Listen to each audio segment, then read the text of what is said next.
क्या कुछ आप सबकी जानकारी में है कि सत्र की अवधि 4 दिन सुनिश्चित की गई थी और सत्र प्रारंभ होने से पूर्व 18 अगस्त को कार्य मंत्रणा की बैठक होती है। कार्य मंत्रणा की बैठक में 19 तारीख का जो एजेंडा है वो तय किया जाता है और ये भी कार्य मंत्रणा में तय होता है कि 19 तारीख को फिर से कार्य मंत्रणा की बैठक होगी और तदनुसार आगे जो है सदन संचालित किया जाएगा। मैं एक प्रश्न पूछना चाहता हूं सत्ता में बैठे हुए लोगों से कि सत्र की जो अवधि होती है, अगर किसी दिन कोई व्यवधान हो जाए तो सत्र की अवधि कम नहीं होती है। लोकसभा में आप देख लीजिए कई दिनों से व्यवधान हो रहा है तो सत्र की अवधि नहीं घटाई गई, सत्र की अवधि यथावत रहती है। लेकिन सत्ता में बैठे हुए लोग जो विषय हमने उठाए थे उस विषय से जब बचना चाहते थे, हम चाहते थे कि 310 के अंतर्गत जो कार्य स्थगन प्रस्ताव हमारा है उस पर चर्चा हो। जिस तरीके से प्रदेश की व्यवस्था है, प्रदेश का जो कानून व्यवस्था है पूरी तरीके से ध्वस्त है।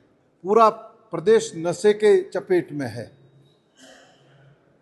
लगातार हत्या हो रही है, बलात्कार हो रहे हैं, चोरी हो रही है, डकैती हो रही है।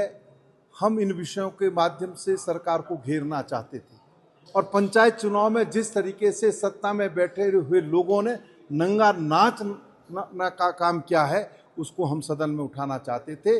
नेता प्रतिपक्ष पर और विधायकों पर जिस तरीके से पुलिस के संरक्षण में भारतीय जनता पार्टी के असामाजिक तत्वों ने प्रहार करने का काम किया, इसका संज्ञान जो है हाईकोर्ट ने लिया और हम ये समझ रहे थे कि क्योंकि विधानसभा अध्यक्ष हमारी संरक्षक है, निश्चित रूप से जो है उसका संज्ञान लेगी, लेकिन उन्होंने संज्ञान नहीं लिया। तो ये बहुत गंभीर विषय है। हम चाहते थे कि 310 पे इस पर चर्चा हो, लेकिन चर्चा नहीं हुई।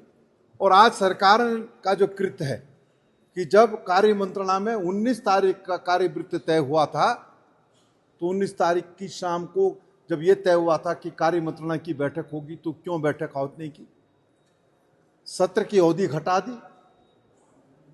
हम चाहते थे कि हम कल और परसों 2 दिन सत्र की अवधि और थी, हम उसमें देवी आपदा पे बात करना चाह रहे थे, हम भ्रष्टाचार पे बात करना चाह रहे थे, हम खनन और आबकारी जो इस प्रदेश को चलाने का काम कर रहे हैं जो लोग उस पर बात करना चाहते थे। बहुत सारे विषय थे, उन विषयों को हम सदन में लाना चाहते थे।